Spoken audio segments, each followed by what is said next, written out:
Assalamualaikum yakınlar. Bugünkü lokasyamız 4-cü mikroyondamız satılır. 5 xanalıq kvartiramız var. 5 etaj domu 3-cü etajında 100% cihazları kaladı. Larsaların tarxatı koyunlar. Bizə hesab zorumuz başımız. Bismillahirrahmanirrahim nəbəsə girəmiz. Girgəndən qaranlar birimiz kətdə donat qoyubdular. Birimizdən bir xana boğan, periqarotika boğan, birini açıq qoyubdular. Şunun sapına birimizdən bir xana bulub durubdu. Bir uqalıqlarını qoyubdular. Yəni yaxşı mebellərini boynamız domu el tərəfinə qarab durdu, pades tərəfi. Konservlərimiz var, lüstralara məmmərсəmiz zorları koyulğan. Prixoşka zonamıza qaranlayla. Prixoşkaya minə zorları koyulğan. TV zonamız bir də daraqla taşalğan TV zonamıza panel Monix firmanı kətdə 50 ilə 55'lik televizorları koyulğan. Ayaqım istəyən yerimiz qal döşəlgən, qalın teyi laminat edilgən. Qalımızam yaxşılı, kvadratı 130-140 min so'mluq qalı. Çəp tərəfdə rakonamız yerləşkən. Bellərimiz yine acayip. Bunlarım yanadı. Buna maz yakıp veremiz. Tak yine. Tak. 2-1 xil xana kətdə. Bir anda spalnerimiz. Bir anda yine bir xanamız. Şu bilən 5 xana. Abzorumuzun şu kətdə xanamızdan başlayımız. Xanamızın razmeri kətdə. Enine 3 metrdən ziyad. Baynamız. Veranda tərəfə qaran, zakriti balkona. Ortalarımız ataçın tərtib işlənən. Ramkələrimiz içi, yanlarımız fon bərilib, zor svet tərtib işlənən. Qaranlar. TV zonalarımız panellə qoyulğan, daraqla qoyulğan. Patolokla belənd. Patolokumuzdan natijno ekan. Lüstralarımızdan yaxşı lüstralı qoyulğan. Pərdəmizə qaranlar. Mini jaluzi plus pərdə kombinasiya tərtib işlənən vəzbi. Bir zamanəvi, bir xoşray, bir əcayip nərsəyən qaranlar. Tərtib qoysanızlar. Jaluziyə oxşab duradı yine. Bekləsəniz də pərdə olub duradı. Eşiklərimiz MDF eşik. Meşkomutni. Bir anda yine bir zal. Bu xanamız sveti bir priyatni bir salon koş svet ekan. Ramkanı içi düşündüyüm. Jimçik svet etib işlənən.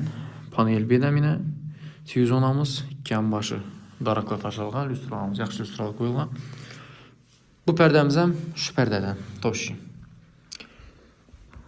Tak, bir anda spalnya. Spalnyamiz jimçik svet.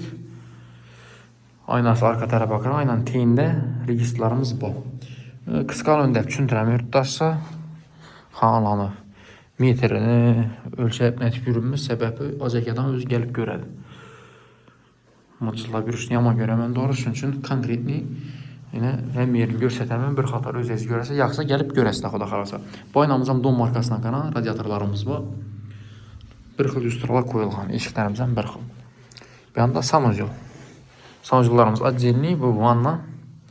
Kətdə vanna koyulğan qaranlar. Zor xili bu, yəni taza çıxdan xili. Radiator birdən bas, misisizlərimiz üçün knopkalı xili. Kurgoy kafil boğan yurttaşlar. Şu çiklərim cayından alalım görüb əyinlə. Tak, dəlişi getəmiz. Bir anda tuvalet.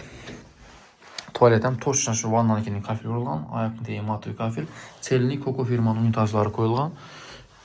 Ayna zirkalini. Arka tərəfi. Bu ayna. Bir anamıza qaranlar. Şimdi şkaf zöttürk qoyubdular. Kətdə ətib. Birə lüboy nərsə qoyuverəsli. 8 kilolik Ayteç firmanı stiralni maşinkası avtomatı. Böyle plisozan bağışıydı benim. Korobkası döktüğümde plisozan var ki Avalon firmanı 2200 wattlık. Güçlü. Avalon firma zor firma. Üzerimizden şu firmadan kötü nerzamız. Tak. Xaladinlik qaranlar. Xaladinlik vapşe zor. Vaynoy xaladinlik yine. Pökəkli səs çıxdı az yine. Pökəklərə alınmalı pinoplastları. Xullas gəp boşun mümkün əməz. Bu an bir zirkalini effektini verərəkən. Bir öz aslında kuxni bu an. Şu bundan bir anı. Plan boyunca. İndi bir yerini aptaşaq qoyubdular. Birimiz 6 metre 2 metrelik veranda bu an şunu koş qoyubdular biraz. Kuxniya bir ana çıxqan xullas. Şunu skvazına olub durubdu. 6 metre 2 metre birimiz. Bu aynamız yine kətdə akı ayna. Pades tərəfə qaran. Aynen teyində radiatorlar bu. Bu aynamız zalına kədi. Vesta firmanı. Gaz plitəsi, vıçışkəsi, komplekt. Starişin çalanımızın yaxşısından qoyularkən Xosray. Bax, yine davodçikli vakuumlu. Bu simitizli yaman bəy. Yurttaşa cayını görsətdik. Baxasın gələ də olsaq 620 milyon son üstündə gəlişlərdən oxuda xalasa dokumentləri 100% taxina 5 kanalı Sərkəm Xavlu Cay. 4-cü mikrorayonda. Corabek Solan yakın, stadion tərəfəm yakın. Yolunu üstündəki donma arkasında. Sağ olunla, baxın yurttaşa.